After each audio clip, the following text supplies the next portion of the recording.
అలాగే ప్రసాద్ రెడ్డి సార్ గారు కానీ మాకు ఒక మీటింగ్ కండక్ట్ చేశారు. ఏమనంటే ట్రాన్స్జెండర్స్ అంటే ఇప్పుడు ఒక ట్రాన్స్జెండర్ తల్లిదండ్రుల నుంచి కోల్పోయి ఉంటాము. వేరే వ్యక్తి మా లైఫ్లోకి వచ్చి మిమ్మల్ని ప్రేమిస్తున్నాము, మీతోనే ఉంటాము, మీతోనే నివసిస్తాము అనే వ్యక్తుల్ని నమ్మొద్దు. ప్రేమ పేరుతో మిమ్మల్ని వంచిస్తారు, ప్రేమ పేరులో మీరు మోసపోతున్నారు. దయచేసి అలాంటి అఫైర్స్ పెట్టుకోవద్దు. మీరు మీ లైఫ్ని చక్కగా లీడ్ చేసుకోండి, సమాజంలో హ్యాపీగా బ్రతకండి అనే మంచి ఉద్దేశాల గురించి మాతో చర్చించారు. అలాగే మీరు సమాజంలో ఇంకా మంచి పనులు చేయాలి, సమాజంలో మీరు బాగా ముందుకెళ్ళాలి అనే విషయాల గురించి మోటివేషన్ చేశారు. దయచేసి మేము చెప్పేది ఒకటే, మా ట్రాన్స్జెండర్స్ లైఫ్లోకి ఎవరూ రావద్దు. మేము ఎవరి లైఫ్లోకి మేము వెళ్ళము, ఒకరిని మేము ఇబ్బంది పెట్టము, మీరు మమ్మల్ని ఇబ్బంది పెట్టద్దు. మా లైఫ్ మమ్మల్ని లీడ్ చేసుకోండి.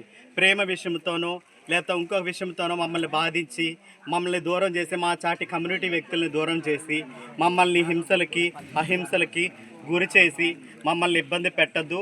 దయచేసి మీడియా మిత్రులకు కానీ ఎలక్ట్రానిక్ మీడియా వాళ్ళకి కానీ ప్రతి ఒక్కరికి ఒకటే చెప్తున్నా, ఏంటంటే జెండర్ అనే వ్యక్తి అంటే అదర్ పర్సన్ మమ్మల్ని ప్రేమ పేరుతో లేకపోతే వేరే విధంగా మమ్మల్ని వంచి చేయొద్దు. దయచేసి మా బ్రతుకులు మమ్మల్ని బ్రతకనివ్వండి, మమ్మల్ని సమాజంలో గుర్తించాలి, మేము సమాజంలో బ్రతకాలి.